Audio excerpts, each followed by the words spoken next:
नमस्कार। आज की इस वीडियो में हम तृतीय वर्ष समाजशास्त्र के ग्रामीण नगरीय समाजशास्त्र के अंतर्गत संरचनात्मक एकीकरण एवं विभेदीकरण के बारे में बात करने वाले हैं, क्योंकि सामाजिक संरचना को समझे बिना हम सामाजिक परिवर्तन, सामाजिक विघटन, सामाजिक प्रकार्य जैसी महत्वपूर्ण अवधारणाओं को नहीं समझ सकते हैं। समाजशास्त्र में सामाजिक संरचना की अवधारणा का सबसे पहले प्रयोग हर्बर्ट स्पेंसर ने अपनी पुस्तक प्रिंसिपल्स ऑफ सोशियोलॉजी में किया। दुर्खिम ने भी अपनी कृति the rules of sociological methods में इस अवधारणा का प्रयोग किया। सामाजिक संरचना को समझने से पहले हम यह समझ लें कि संरचना क्या होती है। कोई भी भौतिक वस्तु हो, उसकी एक निश्चित संरचना होती है जो कई इकाइयों या तत्वों से मिलकर बनी होती है। ये इकाइयाँ परस्पर व्यवस्थित रूप से संबंधित होती है और इन इकाइयों में स्थिरता पाई जाती है। जैसे मानव के शरीर में हाथ, पाँव, नाक, कान, आँख और मुंह कई अंग या इकाइयाँ हैं। ये सभी अंग अपने अपने स्थान पर स्थिर भी हैं और परस्पर एक दूसरे से व्यवस्थित रूप से जुड़े हुए भी हैं। इसी प्रकार प्रत्येक संरचना में 4 विशेषताएं हमें देखने को मिलती हैं। पहला ये कि प्रत्येक संरचना का निर्माण कई अंगों, तत्वों या इकाइयों से होता है। दूसरा यह कि ये इकाई परस्पर स्थायी और व्यवस्थित रूप से संबंधित होती हैं। इसी के साथ ये इकाइयाँ अपने स्थान पर स्थिर रहती हैं। अगर ये स्थायी नहीं हो तो संरचना बनती बिगड़ती रहती है। और चौथा ये कि संरचना का संबंध वस्तु की बाहरी आकृति या स्वरूप से होता है। जैसे कि एक मकान की संरचना में ईंट, पत्थर, चूना, सीमेंट कई इकाइयों का प्रयोग होता है।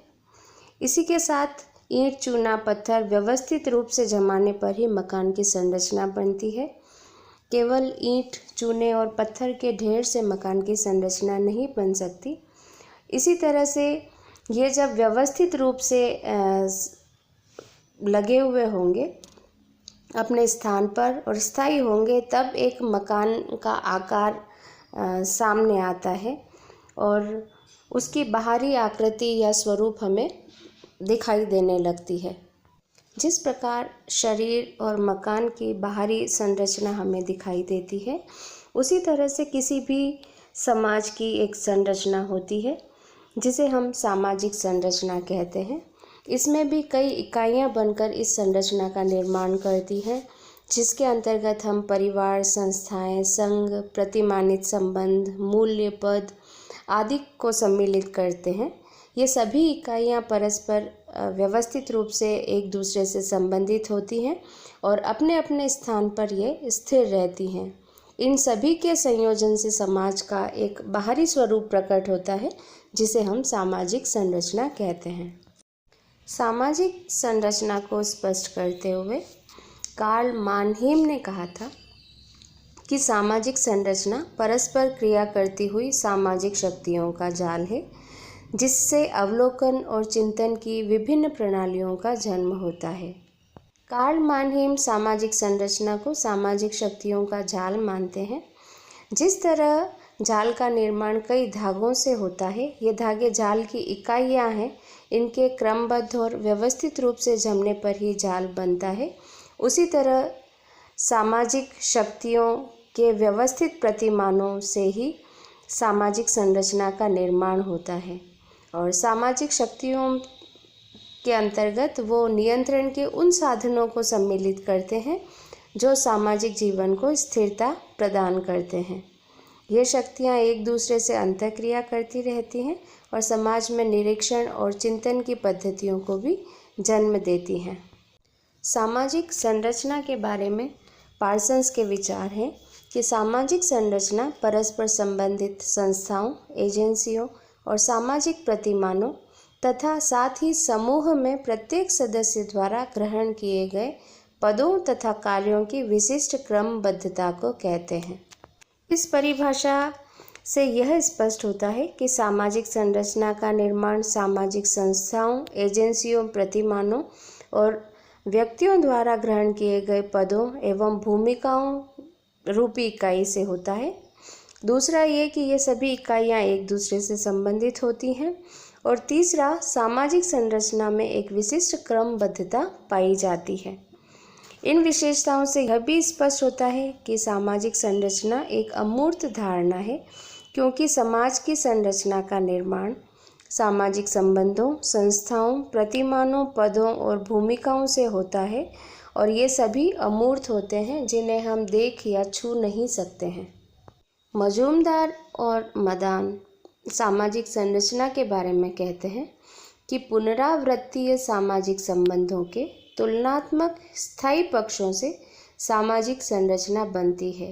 यानी जो सामाजिक संबंध बार बार दोहराए जाते हैं और तुलनात्मक रूप से स्थायी होते हैं, वे ही समाज की संरचना का निर्माण करते हैं।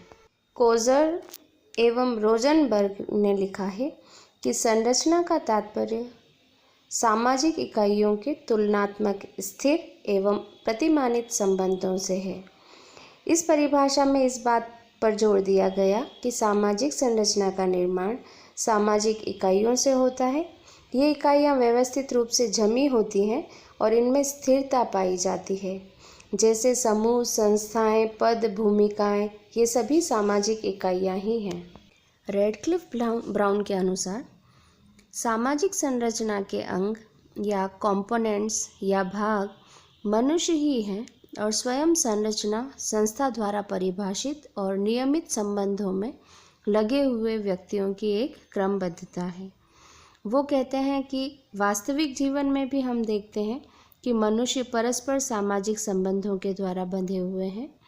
वास्तविक रूप में पाए जाने वाले इन संबंधों के द्वारा ही सामाजिक संरचना का निर्माण होता है, क्योंकि मनुष्यों के पारस्परिक संबंध स्वतंत्र नहीं होते, बल्कि ये संस्थाओं और नियमों द्वारा परिभाषित, नियमित और नियंत्रित होते हैं। इस प्रकार इन परिभाषाओं के आधार पर हम यह कह सकते हैं कि सामाजिक संरचना समाज की विभिन्न इकाइयों, समूहों, संस्थाओं, समितियों, सामाजिक संबंधों से निर्मित एक प्रतिमानित और क्रमबद्ध ढांचा है। सामाजिक संरचना एक स्थिर अवधारणा है जिसमें अपवाद रूप में ही परिवर्तन होते हैं। सामाजिक संरचना की कुछ विशेषताएं भी हैं जिनकी अब हम बात करते हैं।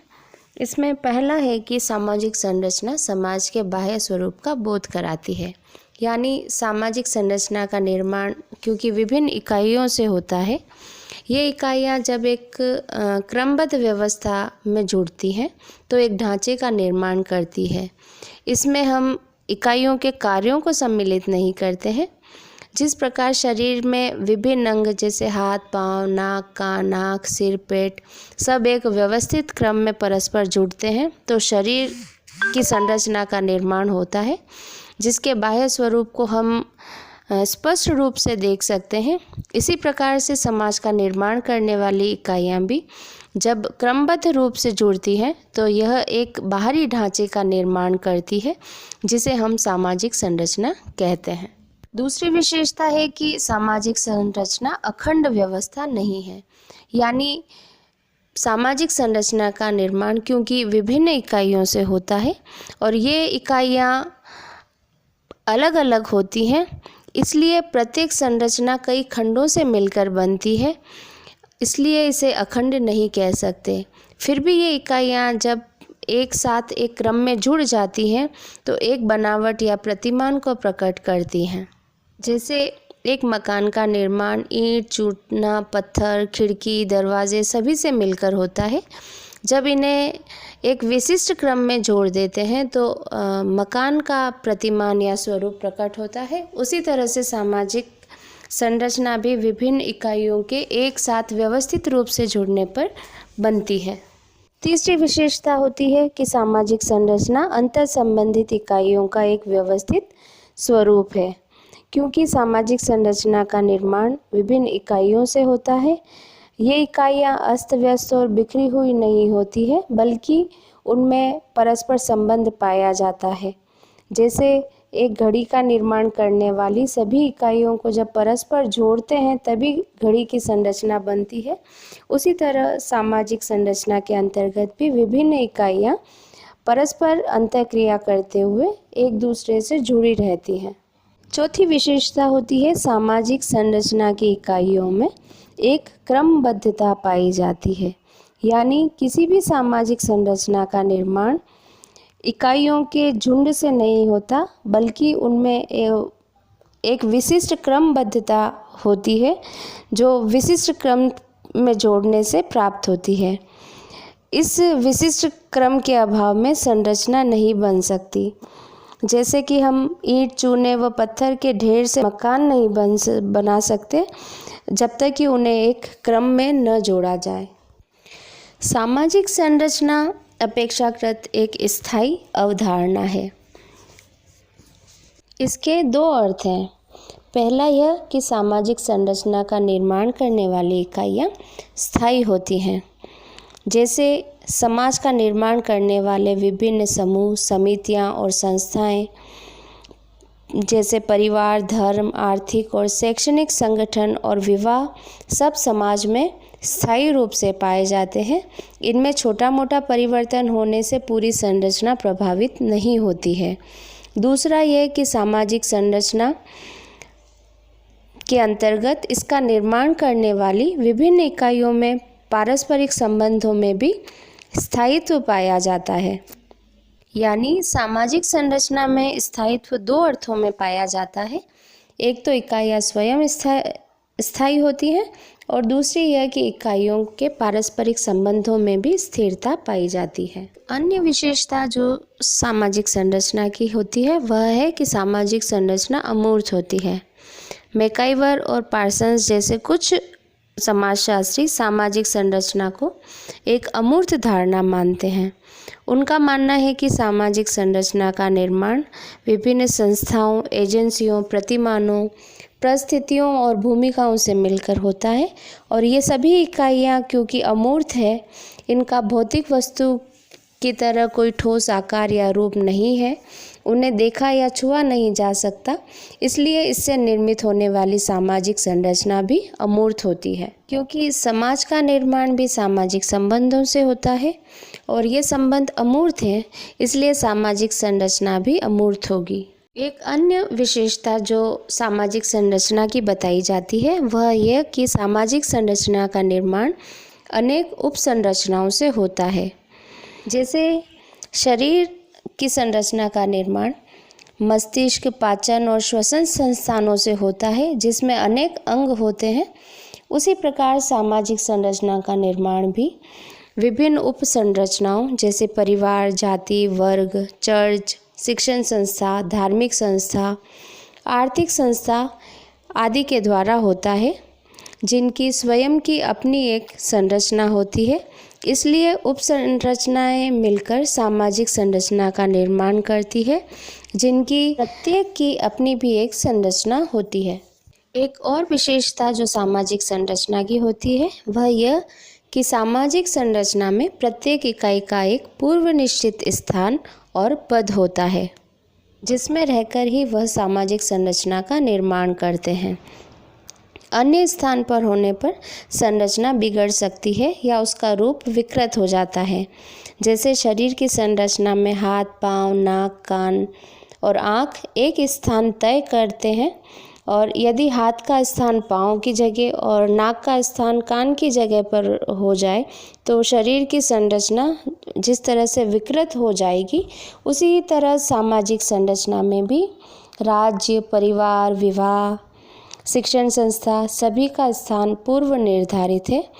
यदि ये एक दूसरे का स्थान ग्रहण कर लें तो सामाजिक संरचना में भी विकृति आ जाएगी। सामाजिक संरचना में सामाजिक प्रक्रियाएं भी महत्वपूर्ण होती हैं। ये सामाजिक प्रक्रियाएं दो तरह की होती हैं, सहयोगी और असहयोगी प्रक्रियाएं। जैसे सहयोग, अनुकूलन, व्यवस्थापन, एकीकरण, सात्मीकरण, ये सहयोगी प्रक्रियाएं हैं। दूसरी तरफ प्रतिस्पर्धा, संघर्ष, ये असहयोगी प्रक्रियाएं हैं जो कि समाज के लिए बहुत ही महत्वपूर्ण हैं। सामाजिक प्रक्रियाएं ही किसी भी समाज की सामाजिक संरचना के स्वरूप को तय करती हैं। सामाजिक प्रक्रियाओं का बाह्य रूप सामाजिक संरचना को तय करता है। सामाजिक संरचना की विशेषताओं में एक और विशेषता है कि सामाजिक संरचना में विघटन के तत्व भी पाए जाते हैं।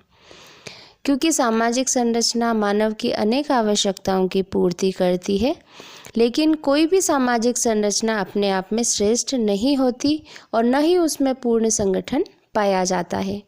कई बार यह समाज में विघटन भी पैदा करती हैं। प्रत्येक सामाजिक संरचना में संगठन और विघटन दोनों ही पैदा करने वाले तत्व पाए जाते हैं। अन्य विशेषता जो सामाजिक संरचना की होती है वह यह कि यह स्थानीय विशेषताओं से प्रभावित होती है। जैसा कि हम जानते ही हैं, प्रत्येक समाज की एक अलग संरचना होती है जो कि दूसरे समाजों से भिन्न होती है। इसका कारण यही है कि प्रत्येक सामाजिक संरचना किसी न किसी सांस्कृतिक व्यवस्था से प्रभावित होती है।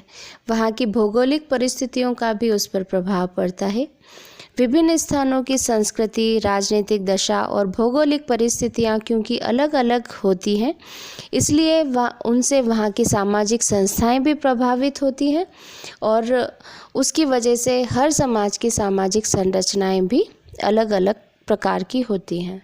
इस वीडियो में हमने बात की सामाजिक संरचना का अर्थ, परिभाषाएं और उसकी विशेषताओं के बारे में। अगले वीडियो में हम इसी को आगे बढ़ाते हुए सामाजिक संरचना में एकीकरण